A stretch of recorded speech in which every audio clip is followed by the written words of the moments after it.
Seat, everybody. Good morning, everybody. Welcome to the 8th session, I think. Pretty sure that's what my notes say anyway. The 8th session here of our class on the book of Job, a class about a blameless and upright man who feared God and turned away from evil. A couple of bits of housekeeping. I appreciate you, I guess I appreciate Troy in particular for speaking to you last week. I hope that was an interesting class that you had, learned a little bit more about Israel, right? That was about his trip in Israel. Oh, and that's right, yep, he spent a lot of time talking about Shiloh. Well, good deal. I hope that was a little enlightening for you. You'll notice that for this coming week, you don't have as many homework questions. You're welcome, but hopefully that living the text section will be a little bit challenging for you in a good sort of way, an encouragement. You'll have several chapters to read in preparation for next week, but I think at least two, I think it's 3 of those chapters are not particularly long. Not that reading the Bible should ever really be a chore, but it does help that shorter chapters mean it takes a little bit less time, so slightly less time commitment in addition to whatever reading you're also doing. I also owe you an apology. I told you a couple weeks ago that I would have a partial course evaluation for this class and for myself, a little bit of feedback, and I did not deliver on that promise. I promised that was not intentional. It turns out I just underestimated the difficulty of producing one of those things and overestimated the amount of time I had to accomplish that. So I guess part of this whole thing, me being here, is to learn a little bit more about just the standard goings-on of a preacher, and that was a lesson I guess I had to learn the hard way. So you're off the hook for doing a partial evaluation. Hopefully that won't totally inhibit your ability to appreciate this class, but there will definitely still be one there towards the end. Having said that, if you do have any feedback that you could be giving to me now, I will gladly welcome those. All right, we are now in chapter 20 of the book of Job. I didn't update that part of my notes either. We are looking at the second speech of Zophar, something that is unique to Zophar. He only has 2 speeches relative to Eliphaz and Bildad's 3, which we'll be covering next week. This particular speech that Zophar brings forth, we're going to look a little more closely at it, of course, as we go throughout the day. I find it, I have a hard time being upset with Zophar. We'll see why I have that mentality as we go through the class. I do have a hard time. I am kind of going to give him a hard time for a pretty valid reason, I think, but this all makes sense as we go. Getting ahead of myself here. Let's begin reading just the first couple verses. Job chapter 20, starting in verse 1. We'll just go through verse 3 real quick. Then Zophar the Naamathite answered, "Therefore my disquieting thoughts make me respond, even because of my inward agitation. I listen to the reproof which insults me, and the spirit of my understanding makes me answer." Just a couple of things of note here, kind of understanding what we're looking at. The language can be a little confusing in some of these Old Testament books. There in verse 2, the inward agitation, as I understand it, multiple versions phrase it that way. You have to forgive me if that's not what yours says. Essentially, inward agitation means haste. Even because of my haste. That's why he wants to respond. Therefore, my disquieting thoughts make me respond because of my haste. I have to appreciate Zophar being honest here. He's not trying to come down with some loftiness and trying to say it's for this reason or that reason that he's got to glorify God for. He's saying, it's because I am ready to respond to you. Is it possible that in the reproof there, which makes him want to respond, we can see there in verse 3, talking about the comforters that Job refers to all of his friends as so frequently. It could be a direct quote, or not a direct quote, a direct reference to chapter 19, verse 3, "These 10 times you have insulted me, you're not ashamed to wrong me." That phrase there is plural when Job speaks it, so it certainly could correspond to Zophar as well as the other two. Maybe it also is a reference back to chapter 18, verse 2. You might recall that Bildad, there in verse 2, how long will you all hunt for words? Show understanding, and then we can talk. Are we regarded as beasts, as stupid in all your eyes? Even though the language there in most versions seems to indicate he's just talking to Job, a singular pronoun there. Bildad was speaking in the plural. We don't really know exactly what he's referring to, but he's definitely responding to it nevertheless. I find it kind of interesting. He says his disquieting thoughts and his frustrations almost make him respond. But there in verse 3, he immediately says, the spirit of my understanding makes me answer.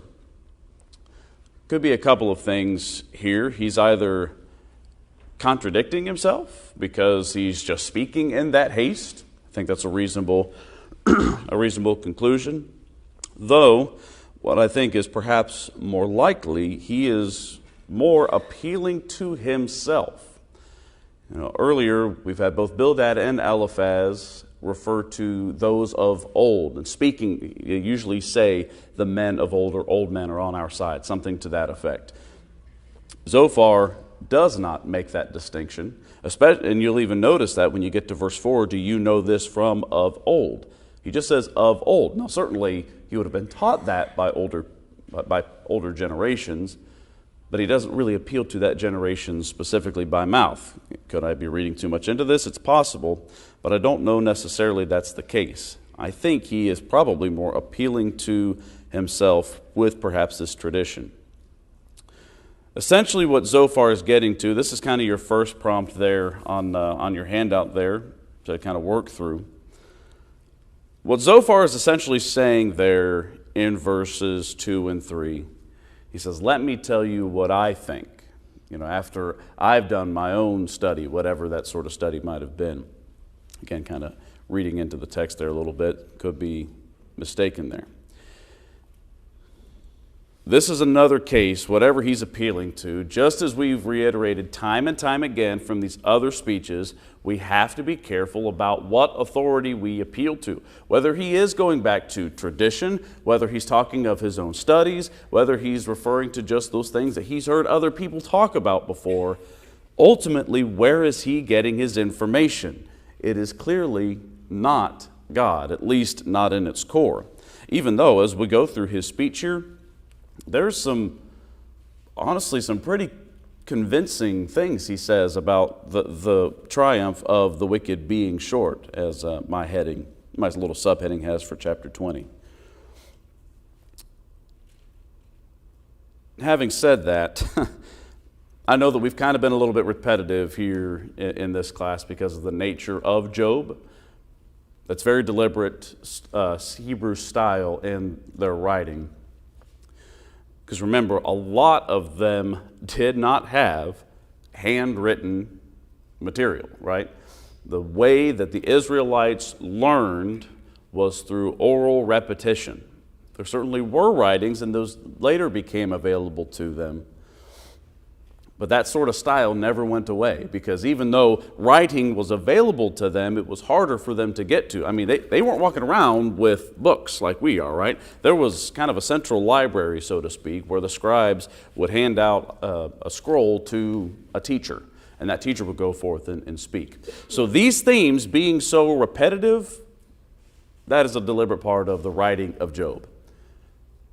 But that still makes it very repetitive for us in the culture today. So I figure we'll stretch our legs a little bit. Let's step outside of the book of Job and see some New Testament examples where people appeal to others who are not God as their authority. Just to kind of reiterate something we already know, but maybe having a slightly more fresh take on this. Turn to Matthew chapter 15. Looking at about 3 different examples here of who people appeal to. Matthew chapter 15, starting in verse 1, we can see the Pharisees and the scribes who are serving as our example here. Then some Pharisees and scribes came to Jesus from Jerusalem and said, "Why do your disciples break the tradition of the elders? For they do not wash their hands when they eat bread." Verse 3, "And he, Jesus, answered and said to them, Why do you yourselves transgress the commandment of God for the sake of your tradition?" Interesting. He says, why do you, if you look back in verse 2, the tradition of the elders, Jesus says, you don't get away with just saying the elders. Look in verse 3 again, for the sake of your tradition. Verse 9, "But in vain do they worship me, teaching as doctrines the precepts of men." Who were the Pharisees? There is who they were claiming to appeal to, but ultimately, who does Jesus reveal they are appealing to for authority? Elders and tradition, and Jesus is lumping them into that group. The elders, the Pharisees, and the scribes are often how they're referred to collectively in the book of Mark, we'll see. So, is that God they're appealing to? No. So ultimately, that presents a problem, clearly. Verse 9 again, "In vain do they worship me." When we teach as doctrines the precepts of men, just like Zophar and Bildad and Eliphaz were doing back in the book of Job, these precepts of men, there's that own understanding that they're pulling from, and it presents vain worship to God. So that's no good. Look at another example. Let's look in Mark chapter 8.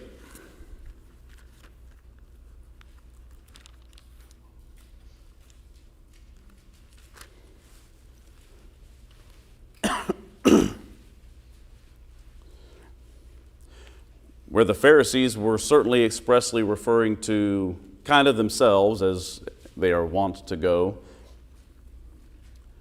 Peter here kind of suggests in his example something slightly different. Look here in verse 31 of Mark chapter 8.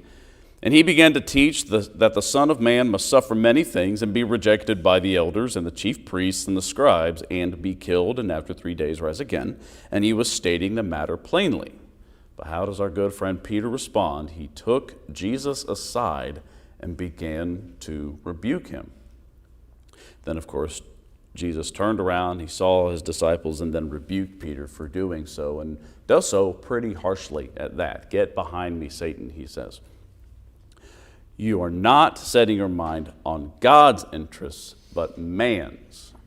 Now, certainly the Pharisees putting emphasis on their own traditions, or even on elders' traditions and their teachings, that is certainly continuing this whole notion of the man's as opposed to God's interests. More of this vain worship. But Peter here, I don't think Peter was necessarily, for as much as he loved the Lord and he was submissive to him, despite all of the mistakes, I don't think he was really trying to appeal to himself. He definitely makes rash decisions. I'm not saying he couldn't have done that. I'm not even saying he didn't do that. But certainly he had the mindset that many other people had when it came to the view of the Messiah. And how did he apply that? He rebuked the one he called Christ moments before.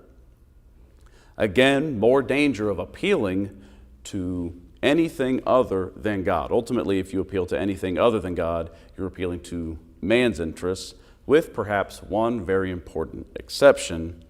Let's go now to the book of Luke, chapter 22.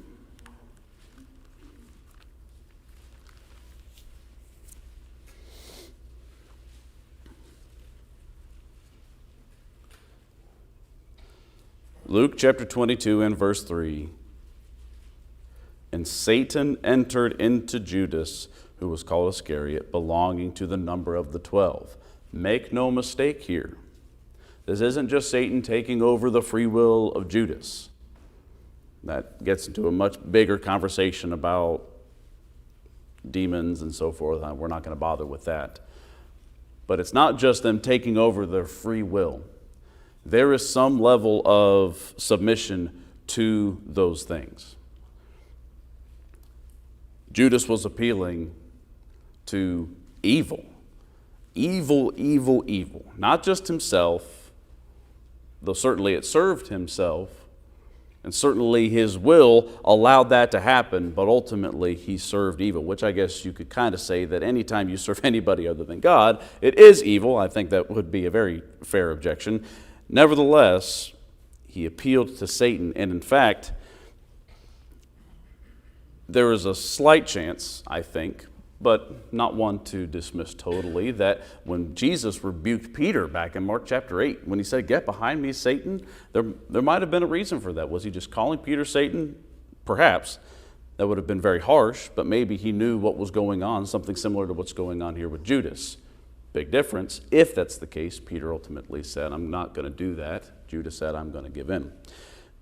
These present serious dangers. What ultimately happened to these people who appealed to authority other than God's? For the Pharisees, they put Jesus on the cross. For Peter, he denied Jesus. And for Judas, he denied him so heavily that it ultimately led to his own suicide. Through his great, great shame and misery. There are enormous dangers with these things, and certainly at the end of the day, it is a spiritual concern. The soul of somebody who appeals to any authority other than God's word is in spiritual danger, and that includes every person in this room. I know we've talked about this till we're blue in the face, and we're going to get a little bit bluer in the weeks to come. But there has got to be a reason that the Job writer reiterated this point time and time again. It was clearly a serious danger then, and we should not dismiss that danger today. Been talking quite a lot. Anybody have any objections to that? Any thoughts that you want to throw into it? I know we've kind of talked a whole lot about that in our other conversations about why we shouldn't appeal to anything other than God. All right. So let's pick up here in verse 4. We'll read a couple of spurts here as we work our way through Zophar's speech, where he begins to really get into this whole, the triumph of the wicked is short. Verse 4, we'll read verses 4 and 5. This is that claim from old. Do you know this from of old, from the establishment of man on the earth, that the triumphing of the wicked is short, and the joy of the godless is momentary? We've already established that he doesn't specifically refer to those older generations. He doesn't refer to those men who have the gray hair that Bildad or Eliphaz, I don't remember which one said it at this point. I have to go back and look. But he appeals to the beginning here. It says, from of old. I don't think he's really referring to the traditions of man, though certainly it would have been communicated traditionally through man. We've already established that. So, there seems to be some pretty deep appeal he's trying to make here, at the very least. Remember, these guys think they have the moral high ground. As we go through this, kind of look at, through the rest of Zophar's speech, kind of keep an eye out for where Zophar really gets it wrong. Okay? I know that's kind of a generic suggestion, but kind of do so generically, I guess is what I'm getting at. Let's read verses 6 through 11 here. Though his loftiness reaches the heavens and his head touches the clouds, he perishes forever like his refuse. Pretty gross analogy there. Those who have seen him will say, where is he? He flies away like a dream, and they cannot find him. Even like a vision of the night, he is chased away. The eye which saw him sees him no longer, and his place no longer beholds him. His sons favor the poor, and his hands give back his wealth. His bones are full of his youthful vigor, but it lies down with him in the dust. So essentially, in these few verses, Zophar is getting to that shortness, that brevity of the wickedness, or those who are wicked in their life, how brief that period of time can be. It is as if they disappear without a trace. That's how quickly wickedness gets snuffed out in a person. or rather a person who is wicked, gets snuffed out. His loftiness, so that could refer to his influence. A lot of that really seems to be the case here, talking about his influence, his presence within the community, and even within his own family. You look again in verse 10, his sons favor the poor. We'll see later on that it's clear that the wicked man does not care about the poor. In fact, takes advantage of the poor. And if his sons are not doing that, they are abandoning their father.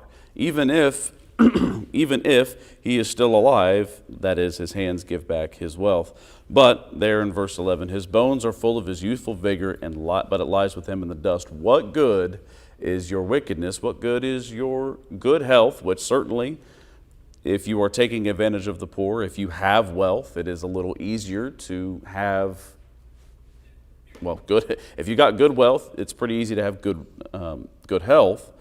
What good is that if you're wicked? Because eventually you're just going to die anyway. There's some meaninglessness there that Zophar is kind of appealing to. Let's do a quick check-in. Where is Zophar wrong in these things he said?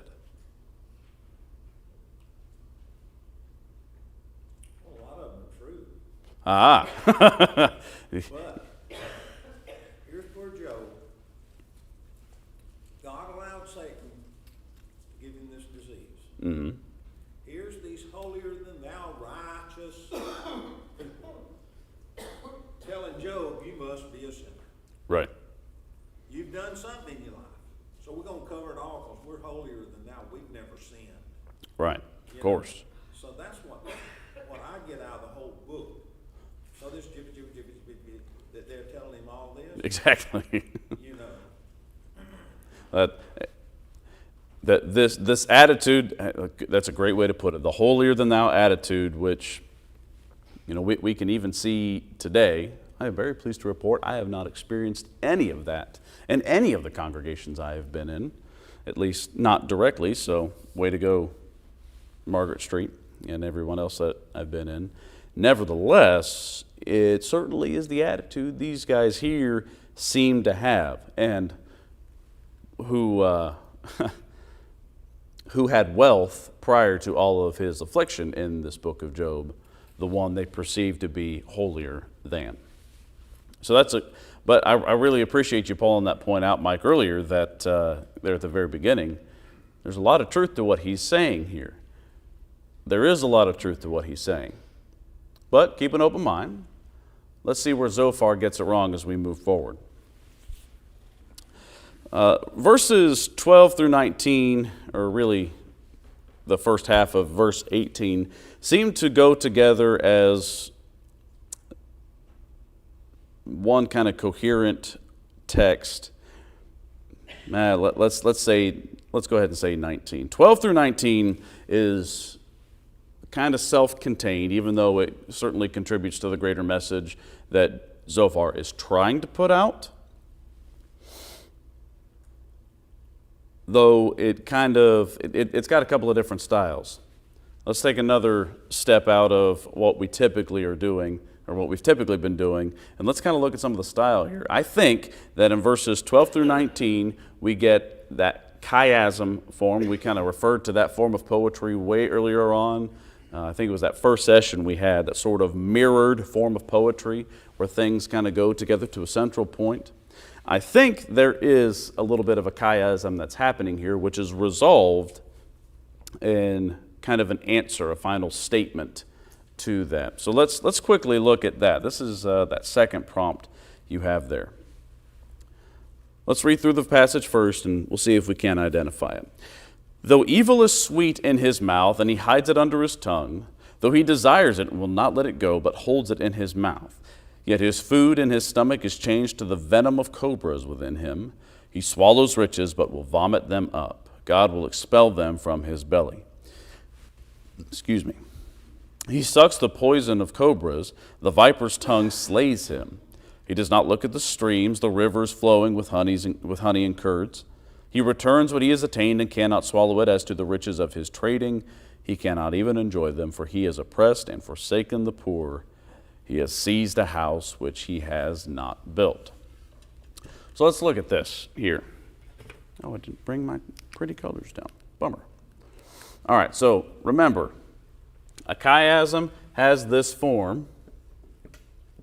I know not all of you can see this at the moment, but I promise I'll get out of your way. And if you can't see the stuff down here at the bottom, we'll get that information to you if you can't quite see it. So this point refers to this point. It's kind of mirrored. This point to this point, kind of towards a central message, like we said, right? It's kind of moving together. So the first, this A, the mirrored A here, kind of seems to me to be verses 12 and 13. Where we're looking at the sweetness of something. In this case, we kind of have the sweetness of wickedness. But not just looking at the sweetness of wickedness, but adopting that wickedness and kind of keeping it hidden. Okay, so the sweetness of wickedness is hidden. But now if you look farther down, in verses 17 and 18, he does not look at the streams. Okay, right? So there's that hiddenness back in verses 12 and 13. He's hiding it in his mouth, under his tongue. But he does not look at the streams, which are not hidden. Right? The river flowing with honey and curds, milk and honey, that's a pretty serious imagery in the Old Testament. He returns what he has attained and cannot swallow it. He has attained evil back in verse 12. He doesn't want to get rid of it. He holds on to and he ignores the good. So that's where verses 17 and the first half of 18, and I promise there's a point to this that we're going to get to, why we're looking at that. The sweetness of goodness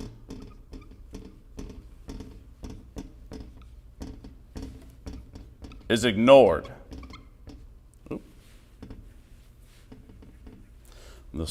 So the sweetness of wickedness is hidden. The sweetness of goodness is ignored by the wicked person. Let's get down to the next section. We're looking at kind of the snake imagery. Verse 14 and verse 16, yet his food in his stomach is changed to the venom of cobras within him. Verse 16, he sucks the poison of cobras. The viper's tongue slays him. So we have verse 14, venom is ingested. And what is the result of that? Venom is ejected or it kills.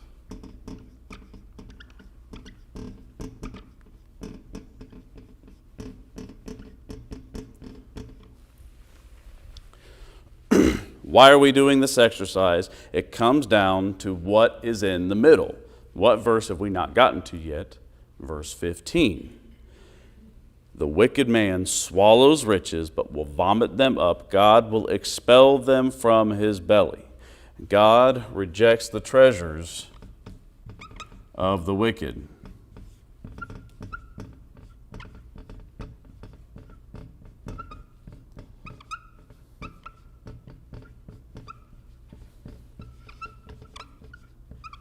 A lot of writing here.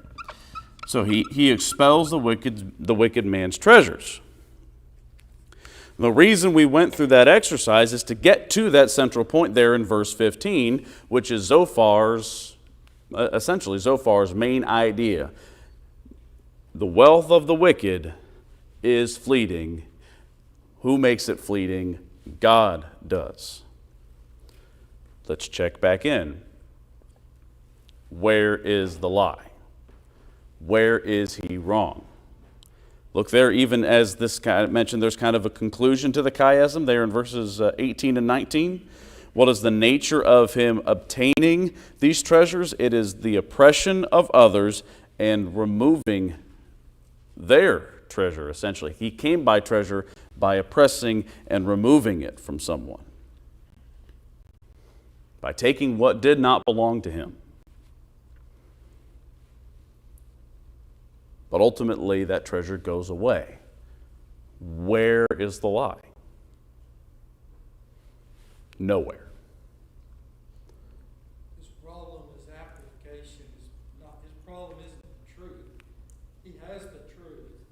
His problem is application. It's how he applies the truth. His application is Job. He does not know Job's heart. He feels he does based on tradition. So it's not, he's telling truths, but he's, in telling truths, he's going against God because his intent in using those truths, the application Exactly. is erroneous. You sensing a pattern here with Job's friends? More of those shreds of truth that are wrongly applied. And I would argue there aren't just shreds of truth in what Zophar has to say, in this particular speech anyway. Let's keep looking, and let's get to where ultimately Zophar goes with this. Picking up there in verse 20. Because he knew no quiet within him, he does not retain anything he desires. Nothing remains for him to devour. Therefore his prosperity does not endure. In the fullness of his plenty he will be cramped. The hand of everyone who suffers will come against him. So these three verses right here are essentially getting to that central idea. You've probably heard it before. Money can't buy happiness. It's kind of taking that to its logical extreme. Right? The saying money can't buy happiness is not saying, having enough money to cover those needs you have. That's not the point. It's saying overdoing it, having abundance to the point of almost gluttony in a form, right? To borrow that term. There's nothing remains for him to devour, therefore his prosperity does not endure. He can't take in anything else, so ultimately it's going to go away. In fullness of his plenty, he will be cramped. He's got all these things, but doesn't have ultimately what he desires. Moving on, verse 23. When he fills his belly, God will send his fierce anger on him, and it will rain on him while he is eating. He may flee from the iron weapon, but the bronze bow will pierce him. It is drawn forth and comes out of his back, even the glittering point from his gall. Terrors come upon him. Complete darkness is held in reserve for his treasures. An unfanned fire will devour him. It will consume the survivor in his tent. The heavens will reveal his iniquity, and the earth will rise up against him. The increase of his house will depart. That is not his prosperity, but his posterity. The increase of his house will depart. His possessions will flow away, and the day of anger will pause there. Essentially, Zophar's kind of getting to the justice that God will be applying to the wicked man to remove all of that stuff that he had before, the treasures that he obtained from other people, that this pursuit of terrible things that he's experienced so far. God's justice will come swiftly and fiercely, snuffing him out in a way, much like he suggested earlier in verses 6 through 11, where his influence kind of just disappears. One of those ways the influence could disappear is if you disappear by way of somebody coming down on you. You might flee from the iron weapon, the guy who breaks into your home, but you can't outrun the arrow, even though you might be able to outrun the club. And what ultimately happens, terrors come upon him. Complete darkness is held in reserve for his treasures. And here's some really interesting language. And unfanned fire will devour him. It will consume the survivor in his tent. A lot of very dark language here that Zophar is really trying to hammer home. And again, he is ultimately, as we well know, trying to convict Job of being guilty, warning Job of what will happen and what the result of being an enemy of God produces. Verse 29, he brings this point home. This is the wicked man's portion from God. It is even the heritage decreed to him by God. Pretty big talk right there. He's putting words in God's mouth, essentially. So God has said he is going to punish the wicked like this. Where is the lie? There is a lie, by the way. This entire time, what is the nature of the things Eliphaz, Bildad, and Zophar, what is the nature of the things they are basing their convictions of Job on? Are they spiritual or are they physical? They're physical, of course, we know that.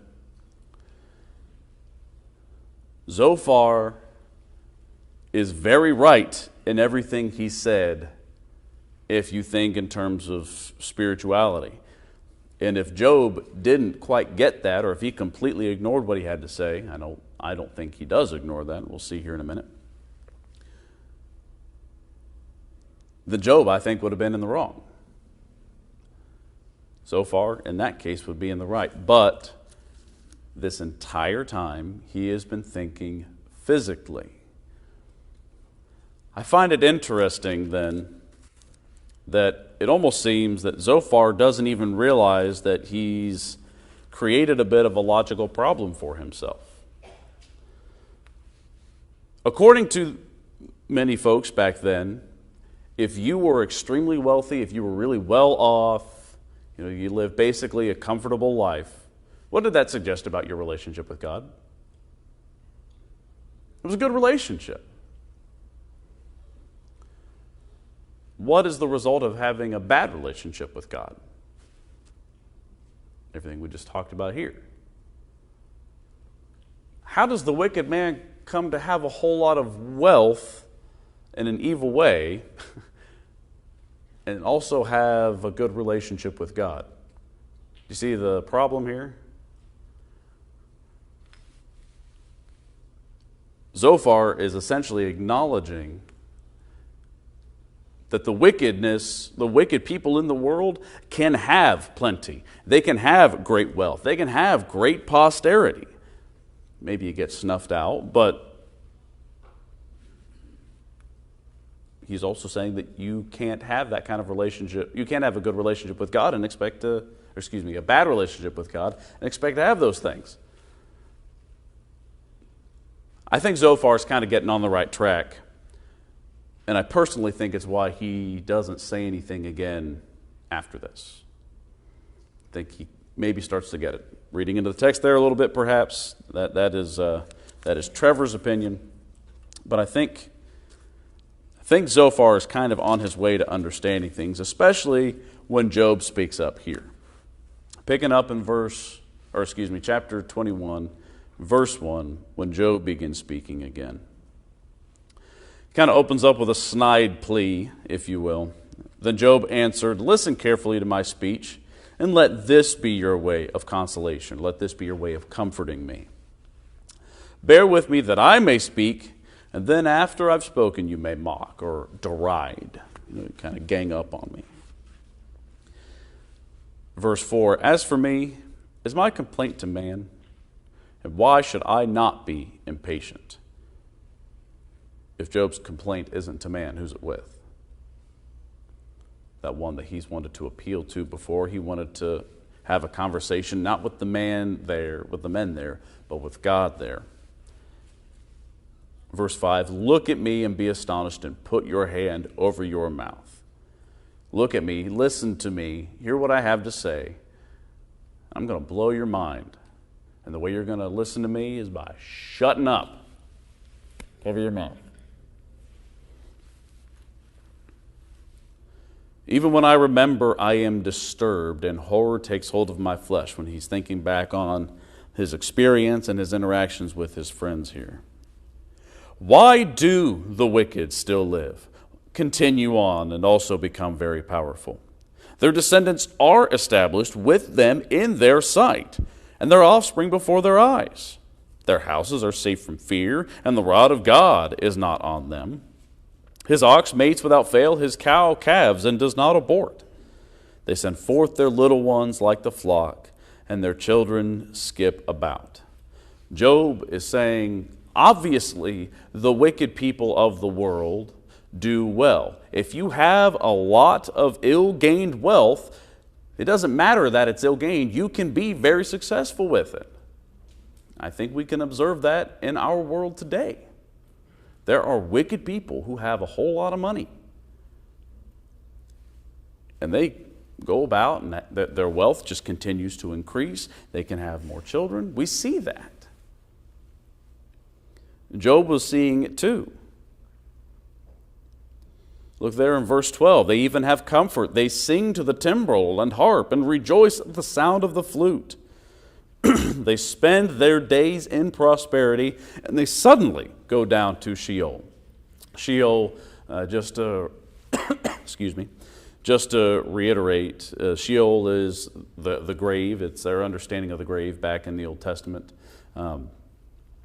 This notion that suddenly they go down to Sheol. It's like they live a full life, and then it's as if that they just move on to the next step. They lived very well.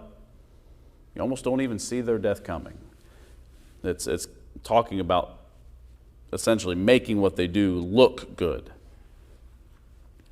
Look at the attitude of the wickedness Job speaks of here in verse 14. They say to God, "Depart from us. We do not even desire the knowledge of your ways. Who is the Almighty that we should serve him? And what would we gain if we entreat him? Behold, their prosperity is not in their hand. The counsel of the wicked is far from me." I think that actually goes better on with the next section of text here. The attitude of the wicked can even oppose God, and yet they have prosperity. This is where Job goes in verse 16. Personally, I'll just admit to you, verse 16 kind of confuses me. My understanding, and you're welcome to speak up if you have you've been welcome to speak up this entire time, even though I've been talking. But in this case, if you have a thought, it is certainly welcome. It seems as though he is suggesting God is providing them their prosperity because he's got a little bit of a jaded look at God at this point. The counsel of the wicked is far from me. I don't know how they're doing what they're doing. I almost would like for them to tell me. I don't think he really means that, but that's kind of what he's perhaps being sarcastic there. Verse 17, how often is the lamp of the wicked put out, or does their calamity fall on them? Does God apportion destruction in his anger to all of those guys? Are they as straw before the wind and like chaff which the storm carries away? You say God stores away a man's iniquity for his sons, which is an interesting thing to say. This entire time they've suggested that the wickedness is something that God delivers to the individual. Perhaps Job is carrying their thoughts out, because if that wicked person doesn't get punished, who's going to get punished in their stead, particularly back in those days, their son? Let God repay him that he may know it. Let his own eyes see his decay, and let him drink the wrath of the Almighty. For what does he care for his household after him? Why would a wicked person care about what comes after? Job will continue going on, reiterating all of these points that essentially seems to be a direct response to Zophar. He's spoken a lot to them collectively. I'd have to double check in verses 2 and 3 to see if that verb is those verbs are plural or not. But I think this really does shut Zophar up, realizing that he's kind of got some things, perhaps realizing he's gotten some things wrong. Pick up in verse 27. I know your thoughts and the plans by which you would wrong me. You would say, where is the house of the nobleman, the tent, the dwelling places of the wicked? It's like, show us examples of this. He's like, guys, there are examples of this. You just haven't paid attention. Picking up there in verse 29. Have you not recognized wayfaring men? And why do you recognize their witness? He really shuts them up there in verse 34. How then will you vainly comfort me, for your answers remain full of falsehood? Job has had enough. And his patience, his cup of patience will not run over, really. But Job in this section could just be responding to his friends coming down and bringing the hammer on him. Did I hear the bell? Because it looks like we're at time. We're not at time. That's a little fast. Great.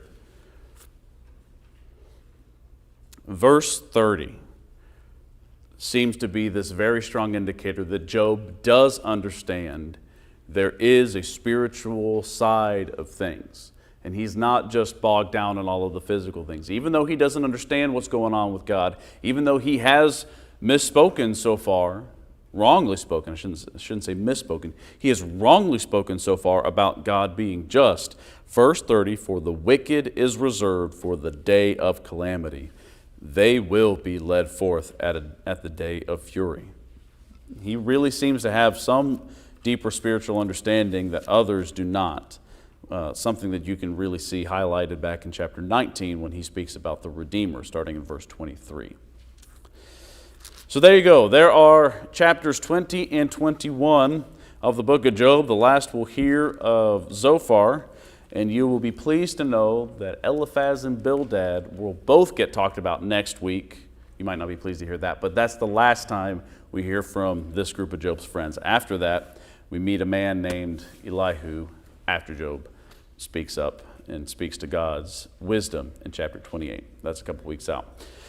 So there you go. Your chapters to read for next week are chapters 22 through 26. Any closing remarks? I think the bell just rang, but we have a minute or two before everybody really gets in here. Any closing thoughts?